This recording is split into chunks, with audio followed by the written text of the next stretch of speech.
We've been in the Bahamas and down under in Australia, but we are finally back from our hiatus and ready to bring you some more of the online zone right here on Card Player TV. You may have also noticed some changes to the Card Player homepage recently. With all of the books, websites, and software out there, it can be difficult to find the right tools to learn new techniques and strategies. We at Card Player have sifted through the muck and partnered with the best poker educators around to bring you elite level training options catered to fit your game. Among the current options are Hold'em Manager, Blue Fire Poker, Deuces Cracked, Tournament Poker Edge, Drag the Bar, Card Runners, Deep Stacks University, and Card Player Pro, powered by Poker Savvy Plus. Each of our poker training partners now offer completely free sample videos so that you can make the best decision on a site that suits your needs. Just in case you've been living under a rock, I'll go ahead and let you know the results of the 2010 Online Player of the Year race. Steve G. Boro 780 Gross made a valiant run towards his second consecutive title, but fell just short to Taylor Ambiguosity Parr, who finished the year with a record 11,030 OPOY points and just shy of $1.1 million in earnings. You can read more about Parr and his accomplishments in the latest issue of Card Player magazine, now available online. Now, let's take a look at the 2011 OPOY standings. With 3 final tables and a massive $400,000 score in the FTOPS series, Mike, cute as what I aim for Telker, currently leads the field, but Nick Gripolio Grippo sits just 16 points behind him in second place. Sam King Kobe MVP Stein, fresh off a final table appearance at the PCA main event, rounds out the top 10 with 2,012 points. This week, we talked to Jason NovaSky Koon, who chopped up an FTOPS event for nearly $500,000. Jason Koon, welcome back to the show. What's up, Julio? Thanks for having me, man. Now, the last time I talked to you, you seemed pretty down. We were at the PCA, and you were telling me about how you'd bubbled every event you'd played. You didn't seem too happy. What was up with that?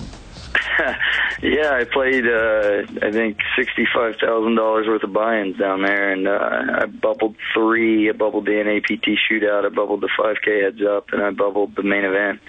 Finished 3 out of the money in the main event, I believe. It was funny, though. It was maybe the first time in my career that I actually got wiped out and left somewhere with a smile on my face. I was really happy with the way I played down there, and I think it was just like a sign that I'm starting to mature as a poker player and finally being able to handle the swings of the game and things.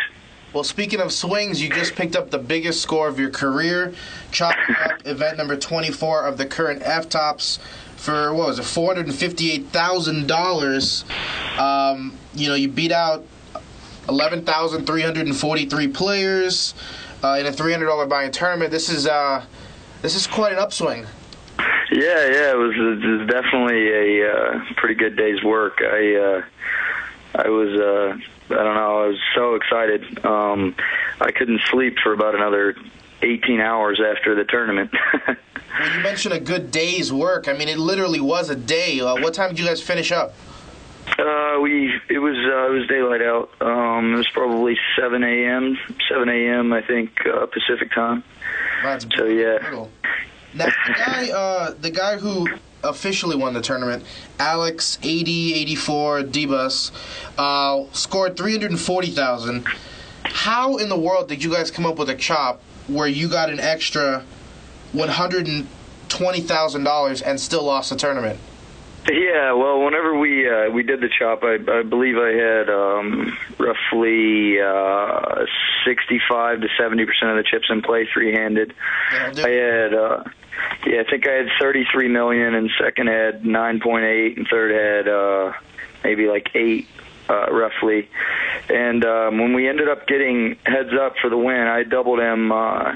I doubled the 80-84 guy blind on blind, just where he had like 25 blinds, and I got in a pair of deuces against him, and he ended up having aces. But when we got heads up, I think he was a slight chip leader, and I had him all in 2 times heads up for the win. I got to the point where I think I had 45 million, and he had 9 million. And we got all in. I had ace-5 of clubs against his jacks, and he rightfully held up. And then we grinded him back down and got 3s in against his ace-jack offsuit, and he won that. And then he came back and got me a couple hours later. It was a brutal I wanted that jersey so bad. It was, the money was locked up or whatever, but I was definitely playing my best, and he played really well, and it just didn't happen for me. Well, it sucks for you to get the jersey, but I'm sure you have 458,000 reasons to be happy. I also want to talk about this since the last time you were on the show. You've turned into a live pro. You made a WPT final table at the Bellagio Festa al Lago, finishing 4th for just over $225,000. Tell us about that experience. Yeah, it was a great tournament. I was having a great week. I was in just a really good state of mind. I won the Poker Stars Super Tuesday that Tuesday for around $80K, and then that Wednesday I got second in the 100 rebuy for another $25K. So I was already up like $100,000 that week going into Festa, and I told my buddies, and I even told I think it was Card Player. I finished day one with half a starting stack, and I told them, I was like, I guarantee you I'm going to run deep in this tournament. And I had some things go my way, and I was having a lot of fun, and I ended up getting the final table, and I mean, it was just one of those experiences. It still just seems like a dream to me. It went by so quick. It was 6 days, but it was just like a haze, and it was just like I was sleeping. It was just amazing. I had so much fun, and being at final table was a dream come true for me. I really wish I could have pulled it out, but yeah, man, I don't know, it's just the stuff you dream about whenever you're, a young guy trying to play poker for a living.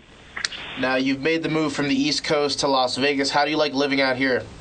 I love it. I love the weather, and I really love the group of guys I live with. I shout out to the Kings of Estonia, all the guys I live with. Some great poker players in the house, and just good friends. Okay. What's up? You could name drop. It's fine. Oh, yeah. I live with, the best heads-up sit-and-go player in the world, Pure Cash 25, and two great MTT players, Lone Hicks and Stevie Money, two great friends of mine from West Virginia.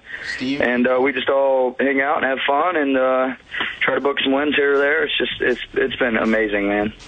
Speaking of booking wins, I'm assuming we're going to see you in L.A.? Oh, yeah, I'll be there. All right, man. Well, I guess I'll let you to it. Keep grinding at FTOPS and see you out there at the Commerce. All right, man. I'll see you soon. That will do it for us here at the Online Zone.